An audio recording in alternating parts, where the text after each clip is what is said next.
where if you forget one of those compulsory aspects, your wudu becomes bad. How does one perform wudu? You know, there are certain smaller things in wudu that I want to throw more light on it so that we'll be careful when we perform our wudu. You know, normally when we start wudu, our ablution, what do? After our intention that we are going to make wudu, qurbatan ila Allah, we fetch water and then we wash our hands. Isn't it? And then like us, most of our scholars, our marajis, they said you do it either once or twice. We don't do it thrice. It's either once or twice. Yes, in Sunni world, they say when you make wudu, you make sure that you wash your hands how many times? 3 times. But with us, no. We wash it either once or twice. If you are going to start wudu, if your intention is to start with 1, 1, 1, 1, you make sure that you wash your hands once, you wash your feet once, you wipe your head and then your feet. Okay? You don't wash this place once and then you wash it twice and then no. If it is once, it must be once throughout. And whenever you are performing the wudu, there are certain places that are highly recommended or it's even wajib that your hands and water must touch all those places that I'm going to mention. So after your intention, you want to make wudu. First what we do is we start with the Mustapha, we wash our hands, alhamdulillah. Then some of us will put the water in our mouth just to gargle. And some of us will even go as far as putting it in our nose. Then after that, now we come and start the compulsory aspect of wudu. Where is the compulsory aspect of wudu? The first compulsory aspect of wudu is to wash our faces. And how do we wash our face? Whenever you want to wash your face, when you fetch the water from the tap, make sure that the water, you pour the water from your forehead. You don't start from your cheek or no. Make sure that once you fetch the water, you start from here and then you come downwards. Like this. We don't perform wudu while we go up like this. You know, some of us will do like, no. When you do that, your wudu is null. When you fetch the water, you make sure that you start from what we call it Kisatu Shahar, where the boundaries between the forehead and then the hair that we have. You start from exactly that point up until your cheek. And then how do you do it? You start from here, this way, up until the chin. And then you open up your hands between these and then the middle finger.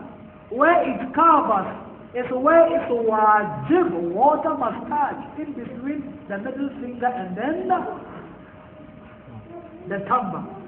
If water didn't touch any in between, your wudu is bad. But for you to be sure that your wudu is intact, when you start there, you come downwards and make sure that you go to the edges of your hair up until your chin. And make sure that water touches all parts between, hair, left hair and up to the right. And then from your forehead up to your chin. And to the men who have beard, make sure that the water must penetrate into the beard to touch the chin. You can just do like this and then you are done with your wudu. When you do that, your wudu is bottom. So that is the compulsory aspect. So in wudu, when you forget washing your face, your wudu completely is bottom. Then after washing your face, I said either once or twice. Even if it is once, make sure that the water touches all parts. So that is why precautionary, you do it twice to make sure that you cover up all the compulsory aspects of your face. Then after that, you fetch another water, another compulsory aspect of wudu. you wash your hands. And hands, where do you start? From your elbow, a little bit above your elbow, up until to your fingertips. And in this instance also, we don't wash like this. You see? No, we don't do like that. When you wash, you have to come from here up until the fingertips. You do like this, you do like that. And you make sure that, you put your hand between your fingers. Water must touch all parts of your hand, a little bit above your elbow, up until your fingertips. So you wash the right hand, and then you wash the left hand. But you see, in washing hands, there is a big mistake that most of us we make. And what is that mistake? Before we make wudu, before we start our ablution, because we start to wash our hands. So when we start washing our hands from the elbow, we wash up until our wrist. So just do like this, with the intention that we already wash this place, this part of the hand. When we do that, our wudu is completely bad. We have to be very careful about that, because a lot of people make that mistake. When they make wudu, once they wash their hands earlier on, when they start washing from here, they just wash. After, when they get here, no, it's alhamdulillah, it's finished. And then they do the same thing here. When you do that, your wudu is bad. So after washing the hands, both hands, then the next thing you do is what? You don't fetch water from the tap. Please listen to this very careful. After washing your face and both hands, you don't go back to fetch water from the tap. The moisture that is left in your hand, that is what you use to wipe your head. You wipe your head. And how do you wipe your head? Like this, like the way I'm demonstrating. You put your hand on top of your head, and then you just come downward up until the end of the head. You see, in that place also there are mistakes that some of us we make. When we wipe our head, it is only the hand that is to be in motion. When we wipe our head, it's only the hand should be in motion. The hand should move like this. But some of us we do like this. You see, while our head is going backwards, and then our hand is coming in front. When we do that also, our wudu is bad. We need to make sure that our head is, intact. It doesn't move, so that the hand will flow gently like this up until the end of the head. Then the same way, we don't collect water from the tap, then we wipe our feet. Also, like as we start from their fingernails, and then we come a little bit upward. In that instance, also some of us, when we do, you have to make sure that the leg is, stationary. It shouldn't be in motion. If your leg is in motion, your wudu is bad. Some of us even raise the leg like this, then we do like this. You see, when we do that, our wudu is completely bad. We have to make sure that the leg is firm, is stable. Then we put our hand on top of it. Then we wipe the leg. When we do that, then indeed we have performed. So please, let's make sure that when we perform our wudu, we get it right. Because if you make the mistake in your wudu, obviously your salat also is going to be bad. Allah will never accept such salat. Allahumma, unless maybe you didn't know, then Allah will consider probably your salat. So please, let's see to it that we perform proper wudu. Now let's come to the topic of tonight. Yesterday we were talking about our social aspects in Islam, or social aspect of Islamic spirituality. There are certain things that in most cases we don't ponder over them. We don't think why Allah subhanahu wa ta'ala has given us those things to do it over and over again. I quoted the verse of the Holy Quran Allah SWT said in the Holy Quran, فَبِمَا رَحْمَةٍ مِنَ اللَّهِ لِنْتَ لَهُمْ. You know, this verse was directed to our beloved Prophet Muhammad sallallahu alayhi wa sallam. Allahumma salli ala Muhammad wa ali Muhammad. You know, Allah SWT told our beloved Prophet that because of the mercy and then the blessings of me, God Almighty, you know, try and then believe to the people. And you know, this verse was revealed after, you know, the battle of Uhud, when some people flee from the battle zone. You know, they were told the pace that they were running, they were climbing mountain, I think they were descended from the mountain.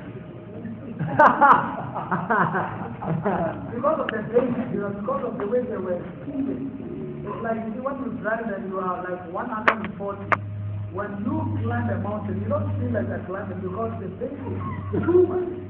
So they said we were blessed and we were descended.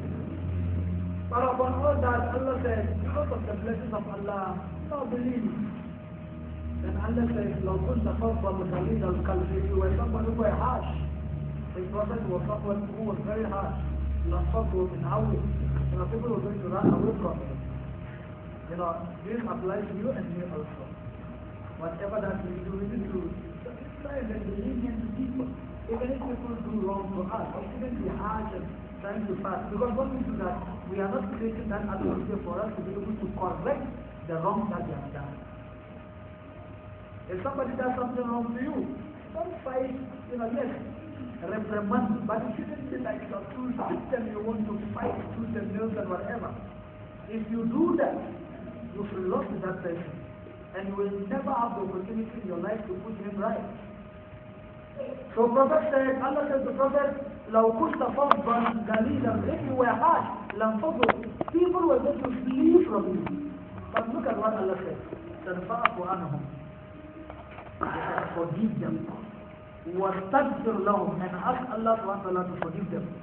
He said, وَشَاوِرْهُمْ فِي الْأَمْرِ, try whenever there are issues to discuss, bring them on board. When you are taking decisions, there are issues that you are trying to come, bring them on board decision making. Then says, فَإِذَا أَزَمْتَ فَتَوَكَّلْ عَلَى اللَّهِ, and whenever you make up intention, you want to go ahead and do something, just rely solely on Allah. That is where my, speech tonight lies. Then Allah says, إِنَّ اللَّهَ يُحِبُّ الْمُتَوَكِّلِينَ, that Allah loves those who always rely on Him. You know, in life, more especially when it comes to our social aspect of spirituality, like as I mentioned last night, sometimes we forget and we don't wonder why Allah wants us to come to the mosque. Because I can choose to pray in my house. If I pray in my house, I'm going to have the same raka'at. And then I'm going to recite the same surah and then the Fatiha. But why is it that Allah said, when I come into the mosque and I perform Salat al-Jama'ah, I have a reward that you can't compare with performing Salat alone? Why is it that Allah always encourages us to go into masjid? Look at this simple thing. Always when we perform Salat, we recite Surah Al-Fatiha. And in Surah Al-Fatiha, always we will say, اهدنا الصراط المستقيم. اهدنا الصراط المستقيم. Why do we always recite this? And listen to the reason. Is that we are asking Allah to guide us onto the right path. In Arabic terminology, when you say ihdina, guide us, you are not performing salat, you say guide us. You are performing with the jama'at, you say guide us. Why is it that we are performing salat alone? You say no, guide me, but you still recite ihdina sirat al-mustaqim. The same way, whenever I see my fellow Muslim, I say salamu alaykum. When you say salam alaykum in Arabic, it means you are saying peace be unto them. It's like plural. Even if it is one person, you say salamu alaykum. Why is it that Allah always emphasizes on Jama'ah? Allah in so many ways, He emphasizes on Jama'ah. There are even statements and narrations from our beloved Prophet where he said, Al-Jama'atul Rahmah, that a blessing always is with group of people. But it is at the same time where you have this one, that one. It is at the same place that you have differences. It's at the same time that you have a misunderstanding. It's at the same place that you have misconception. But always Allah encourages us to go into Jama'ah. Do you know the reason why? Because in our lives, if we want to be perfect, if we want to attain the salvation of Allah, we have to be balanced at all instances. Allah wants us to involve in Jama'ah. Allah wants us to go in groups. Allah wants us to work towards Him in groups. But at the same time, there will be, pinpointing and finding fault. But in all these instances, we have to try and try. That is why Quran says, وَكَذَلِكَ جَعَلْنَاكُمْ أُمَّةً وَسْطًا. That is why we place you, the Ummah, which always will strike the balance. Look, even with your wife, you have to strike a balance. You have to be in the middle. The husband, you have to create the balance. The wife also, she must create the balance. Sometimes when we do this, we take them lightly. But I'm telling you, if you want to grow spiritually, more especially regards to social aspects of life, these are some of the things that will strengthen you for Allah subhanahu wa ta'ala to love you.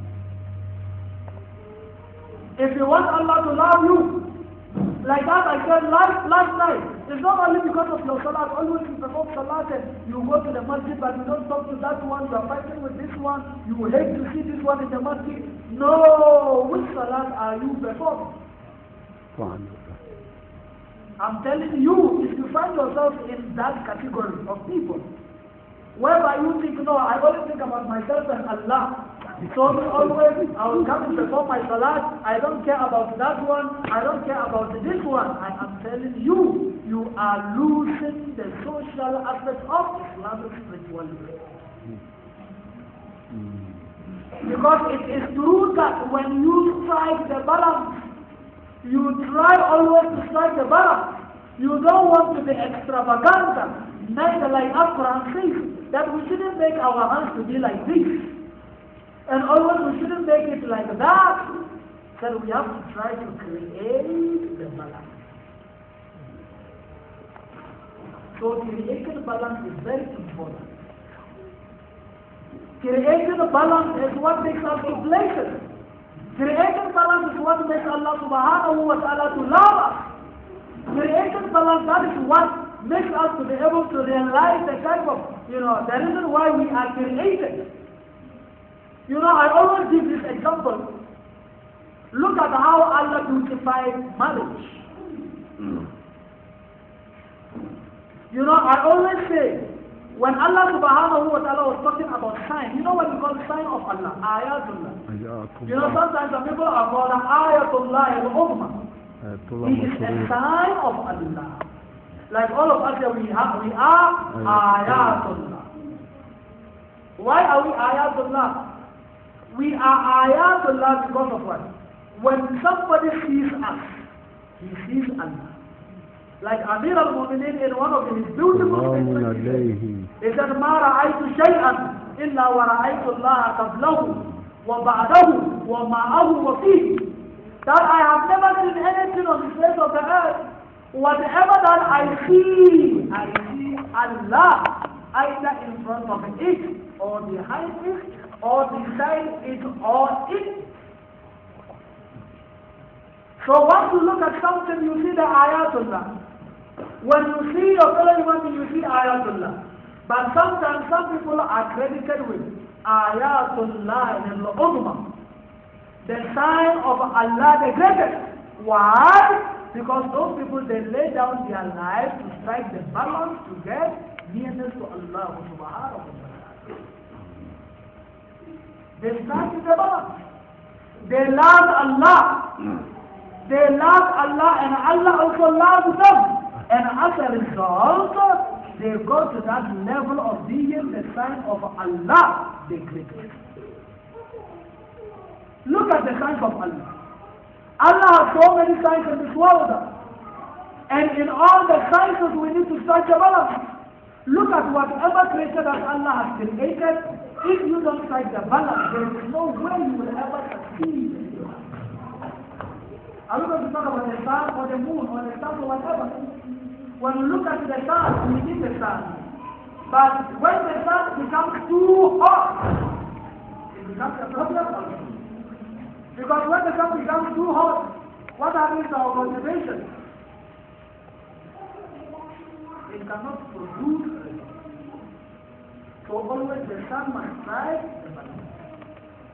Whatever that is, look at the sea. The sea, just like myself now, you throw me in the middle of the sea, I'm going to swim like a sword. Because I don't know how to swim. But the same sea, if you are looking for heavy equipment to be transported from one corner of the earth to the other, there is no any other means apart from you see, Allah always decides the matter. That is why Allah subhanahu wa ta'ala, whenever He talks about His signs, He tells us always whatever that we do for us to attain that social aspect of life, we need to strive balance, my respected brothers and sisters.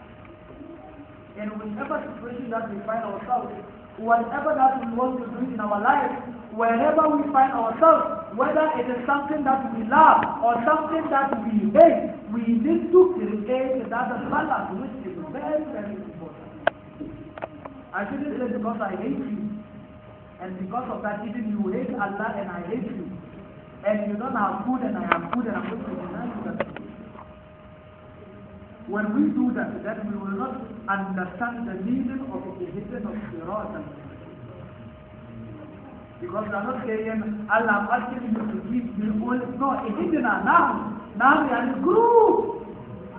We say, Assalamu alaikum. We don't say, Assalamu alaika. Why? Because always we have to try at all costs to strike the balance. And once we dwell in doing those things, then our Islamic or our social aspect of our spirituality will be intact in the eye of Allah subhanahu wa ta'ala. So in conclusion, my respected brothers and sisters, there are signs of Allah everywhere. The way we look at things, there are signs of Allah. The way we walk, there are signs of Allah. Whatever that we do to this world, let's try and create the balance. We shouldn't ever encourage ourselves. We shouldn't allow our nafsul ammar always to command us to do things that will not fit well with other people. That is why when you go into the doctrine of Shia, when they say deen or the religion, what is the religion? You can't just say you are a Muslim, you say Ashhadu an la ilaha illallah, and then you can't say you become a Muslim. No! Our scholars, they said Iman billah, you believe in Allah. Then he said you have to also believe in makhlukat, the creators of Allah. In other words, don't believe only in Allah and that you end. No! Believe in Allah and believe in all other creatures that you are coexisting in this world that Allah subhanahu wa ta'ala has given to us. So with that we will have the eye, or it becomes the eye of Allah subhanahu wa ta'ala. With that, the social aspect of our life will be intact and Allah subhanahu wa ta'ala will be pleased with us here in this world, and then He will be pleased with us in the day of Qiyamah. So we ask subhanahu wa ta'ala to please do this for us, inshallah. So understand that when we talk about, working for Allah. It's not only those practical aspects, the salah, the soul. No, not only this. It exceeds that. How do we live with our brother? How do we talk to our neighbor? Even somebody that wastes us, how do we do? I always refer people to our beloved Prophet. Sallallahu alayhi wa sallam. Sallallahu alayhi wa sallam. Allahumma salli ala Muhammad wa ali Muhammad. People who didn't believe in Allah, they didn't know Allah, they named him Amin. Somebody that they trust. In Arabic, when you say Amin, Amin is what? A trustworthy, somebody that you trust in, you can even entrust him with your life. Prophet was given that name before Islam. You know that. Prophet was given that name even while people didn't know that he was a prophet. Why? Because Prophet tried always to strike the balance. وَكَذَلِكَ جَعَلْنَاكُمْ أُمَّةً وَسْطًا. Prophet made sure that he understood the children in his community. After he understood them, he knew how to approach each and every one of them. And he became, the embodiment of unity and peace. Everybody would like to come to Prophet. It is said that when Prophet was young, whenever he wants to go somewhere, all children they are ready to follow him. Nobody will say, no, I will not. After even if all of them say, we are going this side, Prophet said, no, me, I'm going that side. Everybody follows him. Why? Because he always tried. They never went and said that, I don't know, I'm the Prophet. I am the last messenger. He didn't do that. They first started the young ones, they understood them, he realized how to approach them, and then he used that approach to the